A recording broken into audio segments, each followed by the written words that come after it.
Welcome to Bill Reads Roleplays. This is under the title Preschool Shenanigans by Bill and Amber. Gwen Ryder, aka Greta Ritter, aka the Gremlin Knight, was in her civvies. She was just out riding her skateboard around and heading to the mall, the Pandemonium. She had been stopping by to play with games and get snacks, junk food after school. Her grandfather didn't worry, but she couldn't prove it. She was suspicious the old man chipped her in her sleep, but again, she could not prove it.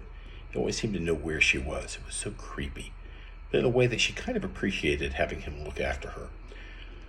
Besides, she low-jacked his car, and that might just be a form of retaliation. Who's to know with that old man? Gwen rolled into the lot and up to the doors, kicked up her board, and she showed she wasn't a clown, and then walked in, going directly to the food court. They had the best fast foods here. Ice cream, smoothies, they had everything. This, Gwen figured, is what Haven was. The artwork around the place was amazing, and the colors, she just had to smile at the small drones that hovered around up in the rafters, and the games. Nearly every cabinet ever made, she figured, even some from back home in Detroit. In a way, this made her miss home a little bit less. Getting her pizza and drink, she was back on her board and glided over to the couches where the big screens were. Some animes were being shown, and there were headsets for personal viewings. If it wasn't on the big screen, it wasn't their flavor of the day. She appreciated the open choices here. No drugs, no smoking, but anything else seemed to be fine within reason. It was actually a good place. Moving to Gotham wasn't all that bad with places like this around. And the people were manageable, not all crud brains like the gangs of the city. She actually felt a sense of safety. And if it came down to it, loyalty at the place. She defended if the clowns attacked again. She had heard of the showdown a year earlier. Annabelle Arlington sat in the food court of the massive arcade, sipping on a soda and munching on some chicken fingers half-heartedly. Clutched in one hand was an acceptance letter as well as a rejection letter. Jet, her nickname, looked at the rejection letter for a while. The letterhead indicated it was from Seacrest Academy. Inwardly, the young woman seethed. She had put on her best good girl act, too. Ebony blades, sharp as razors, burst forth from her hands, turning the paper into so much confetti that was strewn all over the floor. Well, to hell with them if they didn't want her. Jet needed to burn off some frustration, and she saw some of her favorite fighting games nearby. Looking both ways to make sure that no one saw her use her powers, she made her way over to the games. Gwen was eyeing the game cabinets as she sat there with a slice of pizza in her mouth. And she didn't know why, but she glanced aside and saw dark shards shred a letter and then vanish. The pizza still hung there from her mouth and her head tilted as she pulled her goggles down over her eyes, twisted one of the lenses, and the other kids made fun of her fashion. But she didn't care. These were useful, unlike the kids that teased her. Scanning the electromagnetic spectrum, looking directly at the girl who shredded the paper with darkness. Gwen slid the goggles up on her head again and went back to eating, pulling her smartphone out, tapping out some notes for later investigations. Her mind worked like that sometimes. The smallest oddity sparked an idea for an invention, she thought to herself. Papa will be interested in this. Maybe he's seen things like this before. She had finished her pizza and took her drink with her as she wandered over to the fighting games. Gwen first knelt down as she passed the confetti that was a letter and picked up some, then just continued her trek, standing to the side of the game that interesting girl was at. Gwen just smiled and gave a thumbs up to her, then pointed at the game, wishing her luck in her silent way, and watched the possible opponent. She wasn't familiar with this game, but she liked the challenge. First, watch the skill, then attempt not to embarrass herself as she laughed internally, just smiling and watching. Annabelle couldn't help but notice the oddly dressed girl following her. Steampunk World War II? That was a bold choice.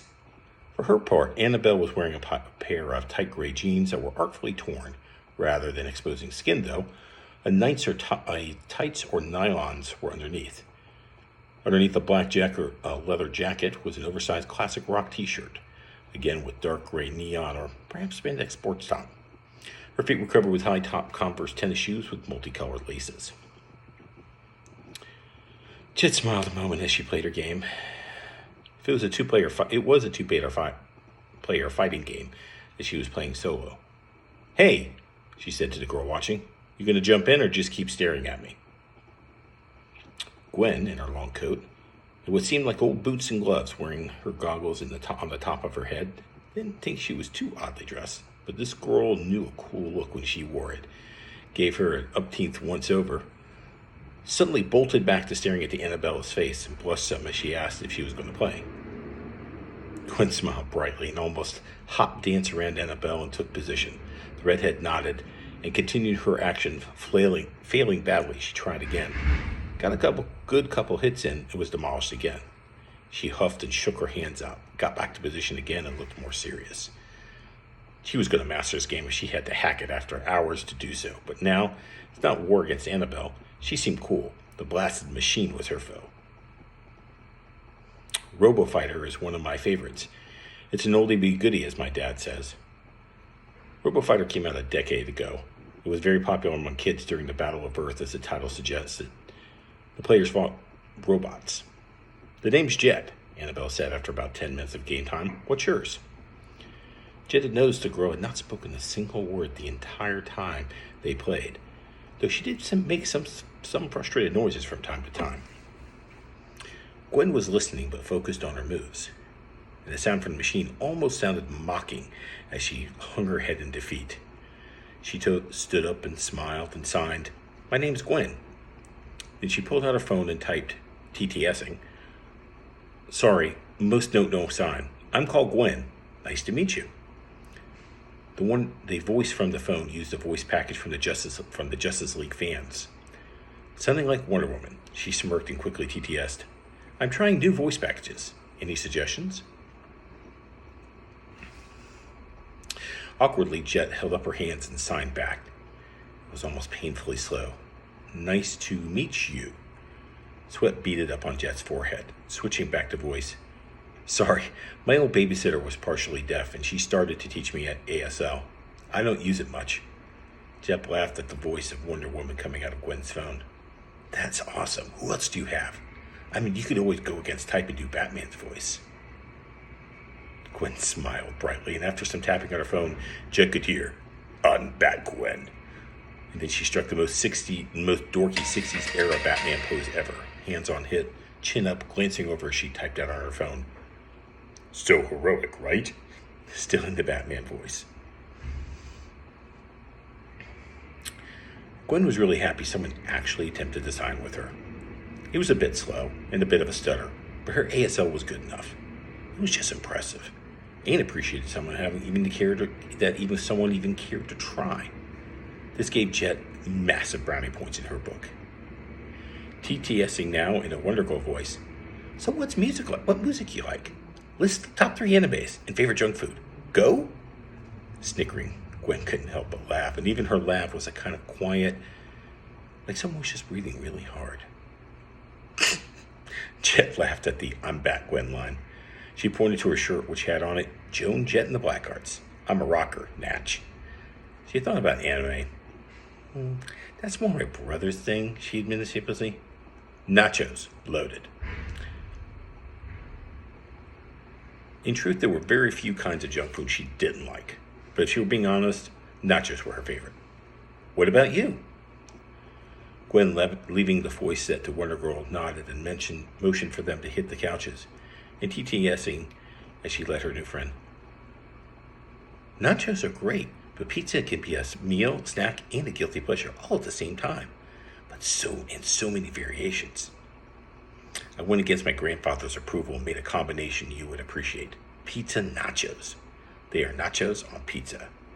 The trick is to half-bake the pizza, then add the nachos, and then finish the cooking, and use a pan, lightly greased, of course." After divulging her meal experimentation to Jet, she flopped on the couch, finishing her drink. Her board was still there. That was one of the best things about Pan. It seemed like people just had no reason to steal. Or she might have just been lucky. but it always felt like this was a refuge from the rest of the city. TTSing again. So a brother, huh? It's just my grandpop and me. She looked around and added, so where is brother dear? Gwen was curious, but mostly just like having someone to chat with. She didn't gravitate to people much. She was mostly the stay distant type. Was very outside her normal settings, but it was kind of nice. Nacho pizza. And when Drew tries to steal by it, I can say truthfully, nacho pizza. Jeff laughed and out loud for a moment at her own bad joke. When her brother was mentioned, she gave a disgusted face. Oh, please don't summon the slimy one. He is not to be spoken of, though she had just done so a minute ago. You rang, O Goblin Queen? Deadpan a young man whose facial features were similar to that of Jet. Seriously, would it kill you to pick up the phone? Mom is going nuts, is about ready to call the National Guard. He turned and nodded to the young woman seated on the couch. Hi, I'm Drew. I hope she hasn't been bothering you. Only one more word out of your mouth, drool, and Jet growled. She held up both fists and indicated she would be beating him mercilessly. Yeah, always resorting to violence. Nope, Miss Antisocial, not interested. Anyway, Mom is out in the car. We gotta go. Apparently we need to go get uniforms for school. Gwen was ready to protest the Jet being dragged away when her phone beeped, and the text from her G-Pops in German said, Your papers are here. Says you will require a uniform. Stacy's is listed, so I called ahead. Go, get fitted, and stop at the market. Bring back some cabbage. I'm making dinner. Enough of your takeout. Gwen fell back defeated, deeper into the couch, and tapped out TTSing. Hey, I need a uniform too. You all going to Stacy's? She wasn't about to mention the cabbage. She hated cabbage, and her G-Pops knew it. Jet glared at her brother for a moment, turned back to Gwen. It looks like it, she said, letting out a brief sigh of defeat. At least they aren't so bad, but... She looked at Drew for a moment and then made a decision. Gwen, this isn't like the safest neighborhood in Gotham. You want to come with us to Stacy's? I'm sure they'll have the uniform for your school, too. Drew was about to say something snarky, but instead showed a bit of maturity and kept quiet. His sister didn't have many female friends, and apparently she had made one here. It was tough on her moving to Gotham, leaving behind a few friends she had back home. Yeah, it sure sounds like a good idea if your parents don't mind. Mom's making her killer baked spaghetti tonight. I'm sure she wouldn't mind if you came along. Drew had no way of knowing Gwen's situation, but she looked like his sister, someone who could use some friends.